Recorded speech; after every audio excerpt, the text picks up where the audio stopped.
But that's a really important question. What actually happens in our orgs when our users are working?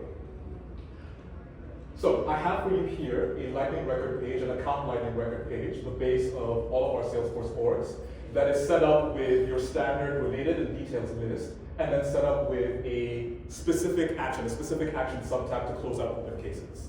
And then we have our activity there. And oh, this is different. This is new. What is this right here? That is the position detector from Improved Health, from Improved Usage apps. And that position detector is like a Google Analytics pixel for my marketing folks that lets us see not just did a user open up the account record, but step by step. Did the user landed on the related list tab? Did they click onto details? Did they click onto close open cases? Did they click onto activity and chatter? And it's not just limited to our lightning record pages. This position detector applies for custom solutions as well. So if I have a guided screen flow, then I can stick a little position detector on there as well. And see, I have 3 screens on my flow. How many of those screens did the user actually hit? You can imagine some of us have very complex flows in our org, very complex sets of automation that branch and that come back around. What actual path did the user take through this complex set of automation that I set up? And applies to Experience Cloud as well. So let's step into the shoes of our user and walk around a little bit. So as a service user, I might open up Dickinson PLC and land on the related list page. And my goal today is to close an open case. So I'm going to go and review open cases, and I want to close one of those.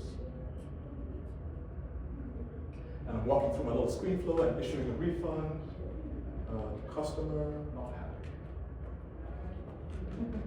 They just need a beer.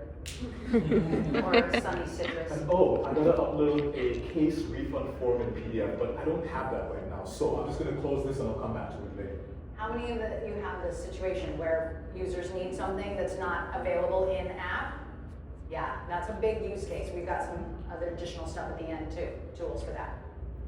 So with improved usage, and improved usage is not the only tool, but it's the representative tool that we chose for this case, we can go and take a look at a holistic dashboard of all of those position detectors and everything else that improved usage offers. We can go and take a look and see what is actually happening when a user opens up the account record page, for example.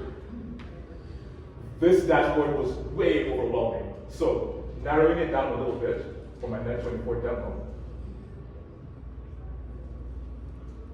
Because you have pages and subpages and busy hours and devices. Some of you care a lot about devices, mobile versus desktop usage, and logins and license utilization.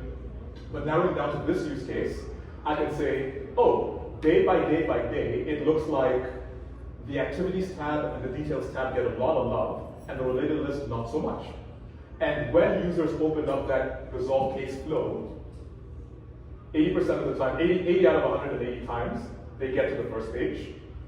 40 out of 180 times they get to the second page, and then only 60 out of 180 times they get to that third page. Now we have some granular insight that helps us see, oh, we have a gap here that we need to fill. There's something going on in there that my users are not connecting with. Improved Usage Tracker does a ton. What the core of what we wanted to show today is stepping through your user's day at scale and then being able to see where does the interaction that our user is having with our org meet our expectations versus fall off.